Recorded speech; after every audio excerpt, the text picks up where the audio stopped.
எங்க என் பேகு, எங்க என் காப்பு? காலேஜ் போற அன்னைக்கு எல்லாத்தையும் தேடிட்டு இருக்க முடியாதுல்ல?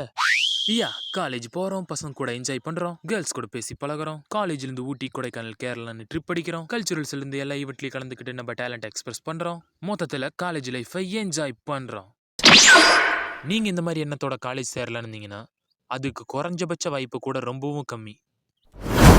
இது எல்லாத்துக்கும் முன்னாடி என்னைக்காவது எதுக்கு நம்ம காலேஜ் அட்மிஷன் போடுறோம்னு யோசிச்சிருக்கீங்களா? ஏன்? எதுக்கு? காலேஜ் போறோம், ஃபன் பண்றோம், காலேஜ் போறோம், ஃபன் பண்றோம், காலேஜ் போறோம், ஃபன் பண்றோம். அடி.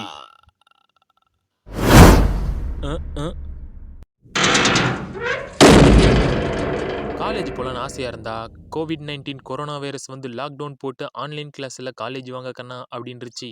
நான் ஆஃப்லைன்ல ஸ்கூல் காலேஜ் போய் படிக்கிறதே அபூர்வம். இதுல ஆன்லைன் கிளாஸ் வேற. இதெல்லாம் இம்பார்ட்டன்ட் கொஷின். அப்படியே படிச்சுக்கங்க கண்ணு. அப்படியே ஏதோ டவுட்ஸ் இருந்துச்சுன்னா என்கிட்ட கடுப்பா கேட்டுக்கங்க. இருக்குது, செம போர் அடிக்குது. ஸ்பிளிட் ஸ்க்ரீன் போட்டு யூடியூப் நாச்சு பார்ப்போம். சரி, நான் கேட்குறவங்க வந்து அப்படி இதை இப்போ எக்ஸ்பிளைன் பண்ணணும். சரியா? அது யார்? அது பரத். அந்த பரத்துங்கிறவங்க அதை அப்படியே எக்ஸ்பிளைன் பண்ணுங்க பார்க்கலாம். இப்போதான் யூடியூப் பார்க்கலான்னு போனேன், அதுக்குள்ள கரெக்டா என்னையே கேள்வி கேட்குறாங்களே. 3 days later.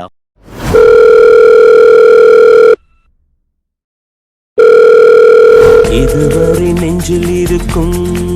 ஹலோ கண்ணு, பரத். நான் உங்கள் கிளாஸ் இன்சார்ஜ் பேசுகிறேன். நீங்கள் ஏன் கண்ணு எக்ஸாம் ஆன்லைனில் அட்டன் பண்ணல? அப்புறம் அசைன்மெண்ட்லாம் எழுதி அனுப்ப வேண்டியதெல்லாம் அனுப்பலையா கண்ணு? என்ன கண்ணு, ஏன் என்னாச்சு, என்ன விஷயம்? ஒன்றும் பண்ண மாட்டேங்கிறீங்க? இல்லைங்க சார், எனக்கு தெரியாதுங்க சார். நான் தெரிஞ்சிருந்தா அட்டன் பண்ணியிருப்பேங்க சார். நான் பார்க்காத ரீசன்லாம் சொல்லிட்டு இருக்காதீங்க கண்ணு, சரிங்களா? சரிங்க சார், ஓகேங்க சார். நான் உங்கள் பேரண்ட்ஸுக்கிட்ட ஃபோன் பண்ணி சொல்லிட்டேங்கன்னு. நீங்கள் பேரண்ட்ஸை கூட்டிகிட்டு காலேஜ் வாங்க. அதுக்கப்புறம் நம்ம பார்த்து பேசிக்கலாம், என்ன வேணும் ஆகணுமோ பண்ணிக்கலாம். இந்த குரூப் எனக்கு பிடிச்சி தான் காலேஜ் சேரலான்னு எடுத்தேன். ஆனால் நீங்கள் என்ன ஆன்லைன்லேயே இவ்வளோ டார்ச்சர் பண்ணுறீங்களே. விட்டா நான் இப்படியே டிஸ்கண்டினியூ பண்ணிட்டு ஓடிடுவேன். ஆனால் அதுக்கும் என்னை விட மாட்டீங்க. சரி, நீங்கள் ஒரு பக்கம் ப்ரெஷர் பண்ணுறீங்க, பேரண்ட்ஸ் வேறு ஒரு பக்கம். இதுக்கு நடுவில் அவனுக்கு இன்ட்ரெஸ்ட் இருக்கிற ஏதாவது ஒரு விஷயத்தை பண்ணி அவன் மேலே வந்தான்னு நினச்சா கூட அந்த விஷயம் உங்களுக்கெல்லாம் பெருசாக தெரியாது. இவங்க எல்லாரும் கொடுக்குற ப்ரெஷரில் காலேஜ்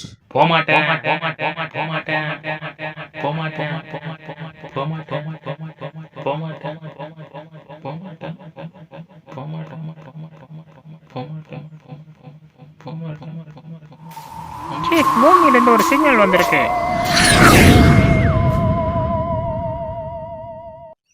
ஜஸ்ட் ஃபார் ஃபன், யார் மனதையும் புண்படுத்தணும்னு நோக்கம் இல்லை. ஆக்சுவலாக நான் சொல்ல வர கருத்து என்னென்னா, காலேஜ் போயே ஆகணுங்கிறதும் சரியில்லை, காலேஜ் போகவே கூடாதுங்கிறதும் சரியில்லை. என்னை பொறுத்த வரைக்கும் உங்களுக்கு ஒரு விஷயம் பிடிச்சிருக்கும்ல, அது சம்மந்தப்பட்ட காலேஜுக்கு போங்க. ஆனால் அந்த காலேஜ் உங்களை மார்க்கு இந்த மாதிரி விஷயங்களுக்கு ப்ரெஷர் பண்ணாத இருக்கணும். சொசைட்டி, பேரண்ட்ஸ், ஃப்ரெண்ட்ஸ், டீச்சர்ஸ் இவங்க எல்லோரும் கொடுக்குற ப்ரெஷர் உங்கள் மைண்டில் எடுத்துக்காத மாதிரி ஒரு காலேஜ்.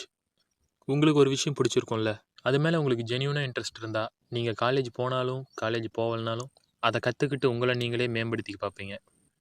பர்சனலாக எனக்கு காலேஜ் போகிறது ரொம்ப பிடிக்காது. தேங்க்யூ.